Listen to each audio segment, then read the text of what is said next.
Welcome, everyone, to a very special edition of the Daily English Cast. I'm Krist, and I'm currently looking at a very empty refrigerator. And I'm Ally, and I'm currently looking at my phone's recents list, which is just 3 different pizza places and a sushi spot. That sounds about right. Today, we are tackling a topic that is universal. It doesn't matter if you're in London, Tokyo, Rio, or New York. At about 5:30 p.m., the same thought enters everyone's head. What am I going to eat tonight? It's a crisis, Krist. It's a daily existential crisis. And for our listeners, it's also a goldmine for English vocabulary. Food is one of those topics where the language is constantly evolving. We have foodies, meal preppers, delivery junkies, and kitchen phobes. Kitchen phobe. Someone who's afraid of the stove. I like that. We're going to spend a long time today breaking down the pros and cons of cooking at home versus the convenience of takeout. We'll talk about the hidden costs, the psychology of the menu, and even the social etiquette of ordering in. And don't forget the language lab segments we've added. Since this is a deep dive episode, we're going to pause every now and then to really flesh out some of the idioms we use. Flesh out to add more detail to something, just like adding more ingredients to a stew. Exactly. So, Krist, let's start with a check-in. On a scale of 1 to 10, how much do you actually enjoy the process of cooking? Not the eating, the process. Honestly, I'm an 8. I love the ritual. I love the sound of a knife on a wooden cutting board. I love the smell of onions sauteing in butter. It feels like I'm taking back control of my day. See, I'm a 3. For me, cooking feels like a chore that stands between me and my relaxation time. When I see a recipe that says prep time 15 minutes, I know that for me it's going to be 45 minutes of searching for the paprika and accidentally cutting my finger. Well, that's because you haven't mastered the mise en place. That's a French term chefs use, meaning everything in its place. Oh, look at you getting all fancy. But you're right, my kitchen is more like everything in a pile. Let's talk about the highs first. There is nothing, and I mean nothing, that beats the smell of a home-cooked meal when you walk through the door. It makes a house feel like a home. I'll give you that, it's soul food, even if it's just a simple pasta. But let's talk about the loaves. The grocery store, Krist. I cannot stand the grocery store on a Tuesday evening. It's like a scene from an action movie. Everyone is rushing, the carts are clashing, and they're always out of the one ingredient you actually need. The out-of-stock heartbreak. You have a recipe for lemon chicken, but the store has no limits. Now you're standing in the aisle, staring at a lime, wondering if it's a fair trade-off. Trade-off, that's a good one. A balance between 2 options. And usually the trade-off for cooking at home is time. You save money, but you spend time. Let's look at the vocabulary of cooking for a second. We have words like simmer, sear, blanch, and fold. For an English learner, these can be confusing. Ally, if I tell you to fold in the cheese, what does that mean? Well, if I didn't know better, I'd think I was supposed to fold it like a piece of laundry. But in cooking, it means to gently combine a delicate ingredient with a heavier one. It's all about the technique. Right. And then there's seasoning to taste. That's the most frustrating instruction for a beginner. How much salt, Krist? I don't know, Ally, just season it to taste. It's so vague. It's like saying, drive until you feel like you're there. But that's the beauty of it. It's an art. When you cook at home, you're the artist. You aren't beholden to a restaurant's recipe. Beholden to, meaning owing thanks or duty to someone. I like that.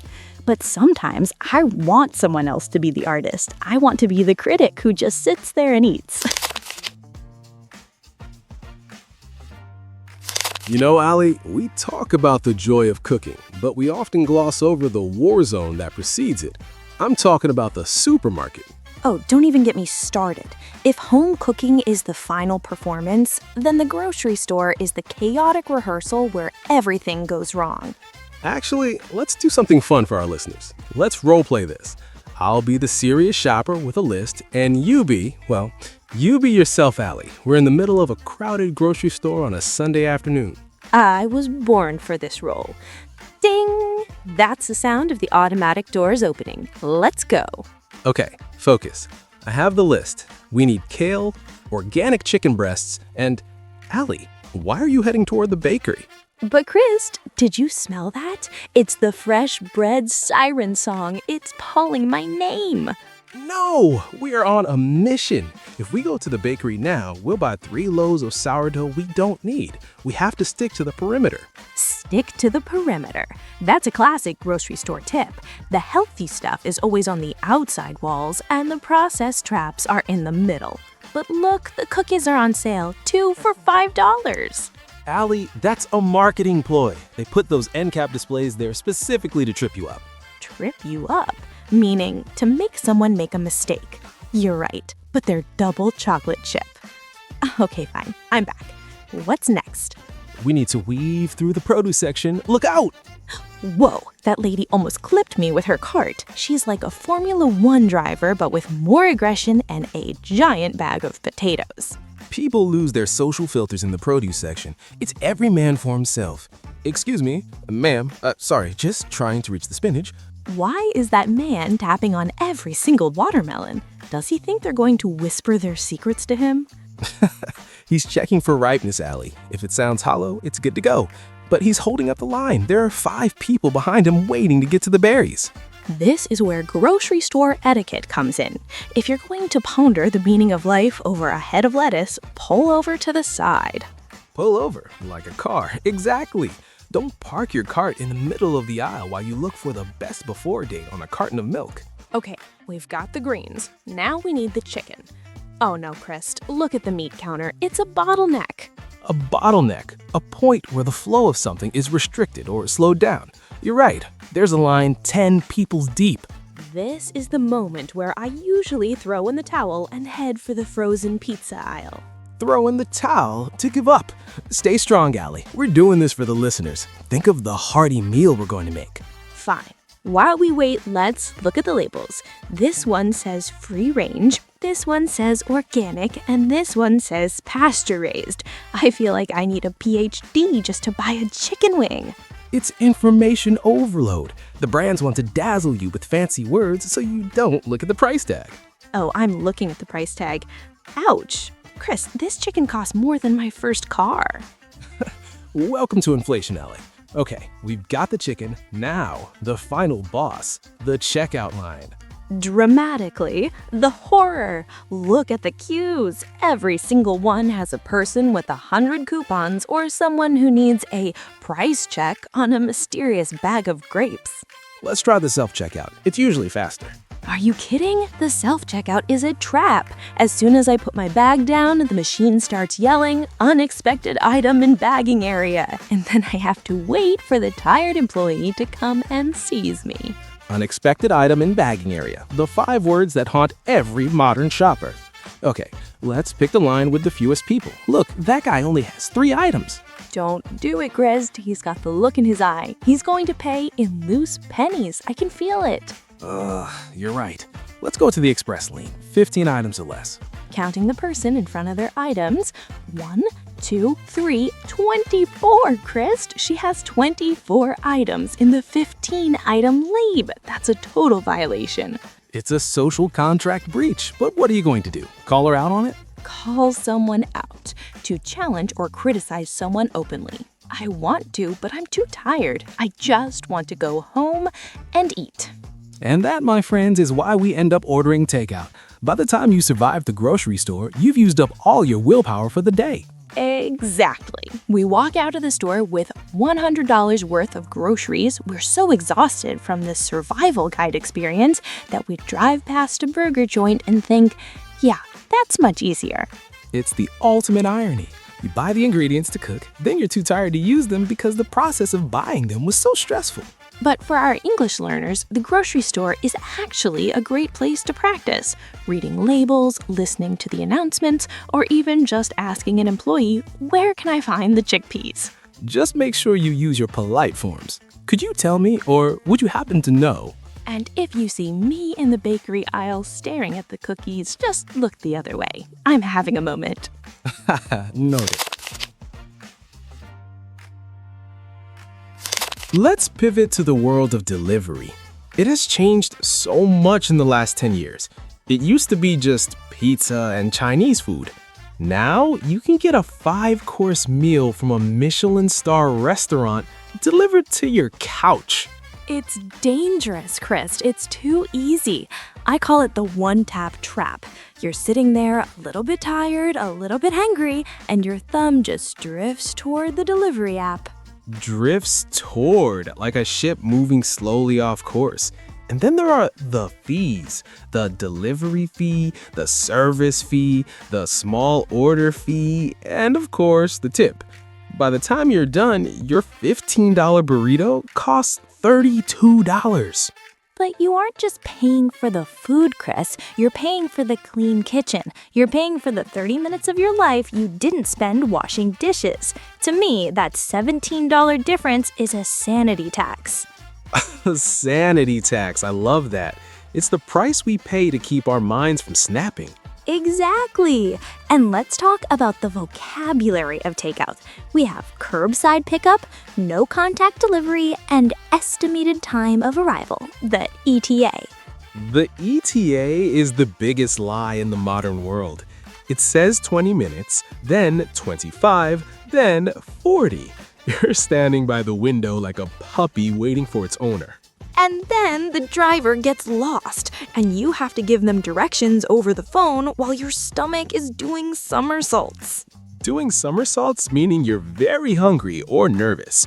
For a learner, this is a great way to describe that growling feeling. You know what else is a big part of takeout? The leftovers. Is it just me, or does cold pizza taste better than fresh pizza? Oh, that's a hotly debated topic. I think it depends on the food. Cold Chinese food, great. Cold French fries, absolute tragedy. Cold fries are the worst. They turn into little sticks of cardboard. There is no saving a cold fry, even in an air fryer. Have you ever noticed that menus use very specific, persuasive language? They don't just say chicken and rice, they say slow-roasted, herb-infused poultry served on a bed of aromatic jasmine rice. It sounds like a poem. They're pulling out all the stops to make it sound worth the price. Pulling out all the stops to use all available resources or effort. And it works. I've ordered things I didn't even like just because the description was so poetic. I'm the opposite. I get menu paralysis. There are too many options. I start scrolling, and 20 minutes later, I still haven't picked anything. I'm so worried about making the wrong choice that I don't make any choice at all. That's where the daily specials come in. They limit the choice for you. In a way, it's like a chef saying, "Trust me, this is what's good today." We should do that at home. A daily special in the Ally kitchen. What would today's special be? Toast with a side of more toast. Haha, very gourmet. We have to talk about the healthy aspect. It's a common misconception that all takeout is unhealthy and all home cooking is healthy. True, I've seen some home-cooked meals that are basically just cheese held together by a little bit of pasta, and you can get some really great fresh salads delivered. But you're in control of the hidden ingredients at home. The sugar in the sauce, the amount of salt. When you eat out, the goal of the restaurant is to make the food taste amazing so you come back. And the easiest way to do that is Salt, fat, and sugar, the unholy trinity of the food industry. Exactly. So how do we find a balance? I've started doing component cooking. I cook a big batch of grains and a big batch of roasted vegetables on Sunday. Then, during the week, I just have to cook the protein. That's smart. It bridges the gap between total takeout and total home cooking. Bridges the gap to connect two different things or find the middle ground. We asked our listeners for their biggest kitchen disasters. This one from Sarah in Manchester is hilarious. She tried to make a self-saucing chocolate pudding but forgot the flour. She ended up with chocolate soup all over her oven. Oh no, that's a back to the drawing board moment. Back to the drawing board to start over because a previous attempt failed. We also have a message from Liam in Australia. He says, I've saved over $200 a month just by deleting my delivery apps and forcing myself to walk to the grocery store. It was hard at first, but now I actually enjoy my own cooking. High five, Liam. That's a huge win for the bank account. Before we wrap up this marathon episode, let's do a quick lightning round of vocabulary. Ally, give me a synonym for takeout. Carry out or to go. Give me a phrase for when you're so hungry you can't think. Hangry, a mix of hungry and angry. And finally, a word for a meal that is very satisfying and filling. Hearty, like a hearty soup. We could talk about food for another 5 hours, but I think our listeners and our stomachs need a break. This has been such a blast. Whether you're meal prepping for the week or waiting for the doorbell to ring with your pad thai, remember that language is just like cooking. It takes practice, a few mistakes, and a lot of heart. Well said, Ally. Thank you for joining us for this deep dive.